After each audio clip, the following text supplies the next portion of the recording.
One beautiful sunny day, retired Marine Terry Richmond is riding his bike and listening to music when a police car rear-ends him. Officer Evan Marston approaches him with his gun pointed at him, and along with his partner, Steve Land, manage to handcuff him as they ask him why he was running from them. Terry claims he wasn't running from anyone, saying he was listening to music and didn't notice the officer's presence, but the officers don't believe him and start frisking him while aggressively asking him questions. Steve notices the tattoo on his arm, revealing that Terry was part of the US Navy, and after rummaging through his backpack, Evan finds a plastic bag with a bunch of money. The police stop the boy and put him in the car, and after searching the bag they find $36,000. They think it's illegal money from drug sales, but Terry denies it and says it's the money he was going to bail his cousin out of court with. Evan asks why his cousin was jailed, to which the boy replies that for possession of marijuana, and the officer tells him that bail is only worth $10,000.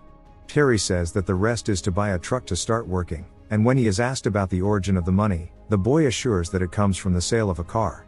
However, the officers don't believe his story and Terry has no way of proving what he says, so the agents decide to let him go, but keep all of the young man's money. Terry is not happy about this, but the officers find him and threaten to put him behind bars for alleged money laundering, so the boy has no choice but to obey and keep quiet. When the police leave, Terry rides his bike to the courthouse, and upon entering meets with the court clerk, Elliot. Terry tries to explain the situation with the bail money and come to an agreement, but Elliot is indifferent, and even comments to him that the prisoners will be sent to a state jail, since the jails are going to be remodeled. Terry gets angry, but Elliot has already finished his shift and has to leave, so the man introduces him to his partner Summer, and tells him to talk it over with her. Terry and Summer go to a cafe, where the girl tells him that the local police often take advantage of legal loopholes or complex situations to confiscate money from people, and since many cannot prove the origin of those funds, the police keep the money for themselves. After leaving the scene, Terry reveals that his cousin Mike gave police information to catch several dangerous criminals, and if he is sent to a state prison he could be attacked by other inmates. His cousin will be transferred on Thursday, and with no other option, Summer suggests that he go back to get the money to bail Mike out before it's too late. Later, Terry finds the location of the police station where his money would be, and the next morning he goes to confront them. The boy talks to Officer Jessica and reports the theft of his money, but upon describing the thieves as Evan and Steve, Jessica leaves, and soon Steve comes to berate him. Steve tells him to leave, threatening to arrest him for making a false report, but Terry doesn't back down, so Sandy, the station chief, has to intervene. The man orders him to leave, but Terry wants to bail his cousin out, so he asks for at least $10,000 back with which to free Mike, letting them keep the rest.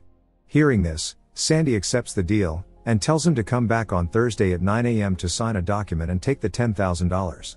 The boy returns to where he is camping, and very sadly leaves behind his dream of buying a truck. On Thursday morning, Terry goes to the police station, but finds that the prisoner's bus has already left. It was all a trap set by Sandy, to get rid of the boy and keep all his money. Terry quickly heads for the bus, and tells his cousin Mike to be careful in jail, and to ask for special protection as soon as he gets to the prison. Terry then goes to the courthouse to talk to Summer, but the girl tells him that when she started an investigation into what happened, she was scolded and threatened to stay out of it. Summer asks her to leave, but when Terry comes out, the woman goes to talk to him in the back.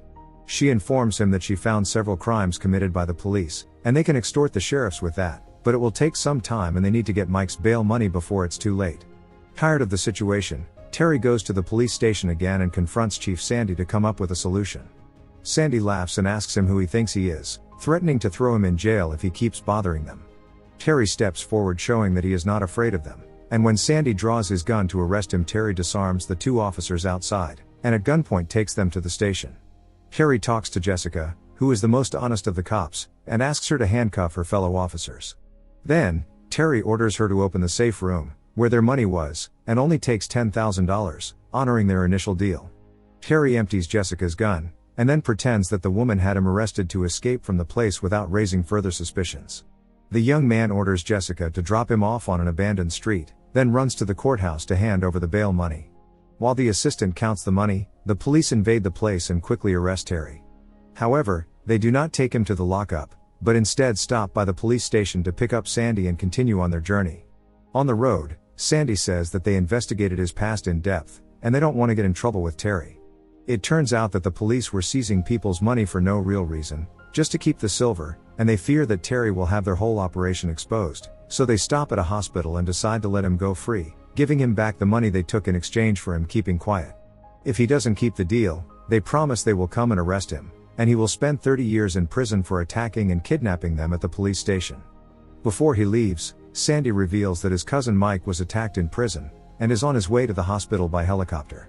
Terry accepts the deal, hoping that Mike will be okay, but soon discovers that his cousin died from his injuries.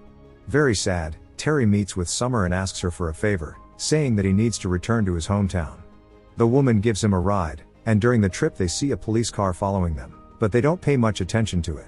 Summer gives him a folder with a bunch of information about crimes and corruption cases committed by the police, saying they should expose them, but Terry remembers the deal he made, so he tells Summer he's not interested. However, upon arriving in the city the guy changes his mind and decides to help Summer, just as she did with him, so he gives her his number to be in touch. That night, Summer wakes up in her house because of a noise, and finds herself a little dizzy. The girl goes as best she can to the bathroom, where she discovers that someone had drugged her using a syringe. With her last effort, the girl calls Terry for help, and when he arrives he finds her unconscious in the bathtub. Upon recovering, she assures him that the police are behind all this, and tells him that she used to be an addict and lost custody of her young daughter because of it. Summer quit drugs and is doing everything she can to regain custody of her daughter, and claims that the police knew about this and injected her to ruin her life. Terry tells her not to worry, she is a healthy woman, and the next day the woman goes to work. However, upon arriving at the courthouse, the judge asks to speak to Summer and tells her that she has to submit to a drug test, making it clear that both the police and the court are after her to hinder their investigation into corruption offenses. With no other choice, Summer submits to the urine test and cries, knowing that the drug test will come back positive. On the other hand, Terry is driving when a police car sees him and starts chasing him. It turns out to be Steve, who orders him to pull over, and when he does, more police cars block the road. Steve approaches and immediately shoots him for going back to town, but Terry manages to disarm and incapacitate him with his own taser, managing to escape through the woods while being shot. The man leaves his truck under a bridge, and as he continues on foot calls Summer, to let her know what happened and ask her to go to a Chinese restaurant where Terry used to work. Arriving at the restaurant, she sees Terry's friend and owner of the place, Mr. Liu, treating the boy's wounds. After this, they talk and understand that the police will not leave them alone for the corruption crimes they discovered, and after making a plan they decide to put on masks and break into the judge's house. They question the judge about police corruption, to which the man replies that he has been working with Sandy for quite some time. To collect more money, the police would seize and confiscate all the money from people, and even send some to jail, as happened to Mike. Then, the victims of these operations would go to court to try to recover the money that was theirs, but the judge would always rule in favor of the police, so they never got anything back. The confiscated money was then divided between the police, the judges and the government, so everything continued to work. Upon hearing this, Terry and Summer deduce that the cameras worn by the cops must have recorded evidence of everything that happened, so they plan to use them to expose the government. To do this they must steal them from the basement of the courthouse, so the pair head for the place, and manage to get in through a window that was damp and rotten. However, they soon discover that the police had beaten them to it, as the floor was full of flammable liquid, and soon a flame is lit to burn the evidence, but Summer is quick and puts out the fire, managing to steal the memory cards from the cameras, and then lights the flame back to avoid suspicion. Terry quickly escapes through the window, while Summer takes the opportunity to go upstairs and destroy the urine sample with drugs, but at that moment the police discover her and quickly put her in a van. The boy sees everything from his car, and quickly follows them to the police station, where they split up and leave an officer on duty.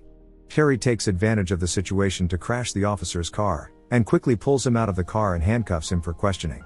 The man claims he knows nothing and asks for forgiveness, and Terry takes his radio and communicates with Sandy, reaching an agreement to exchange the memory cards for Summer.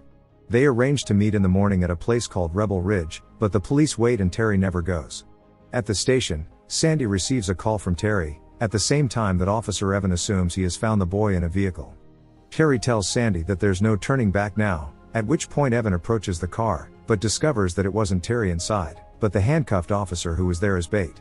Terry was actually at the station, and it had all been a distraction to break through the wall of the police station. Jessica runs to alert the rest of the police to return to the station, while Sandy goes to confront Terry.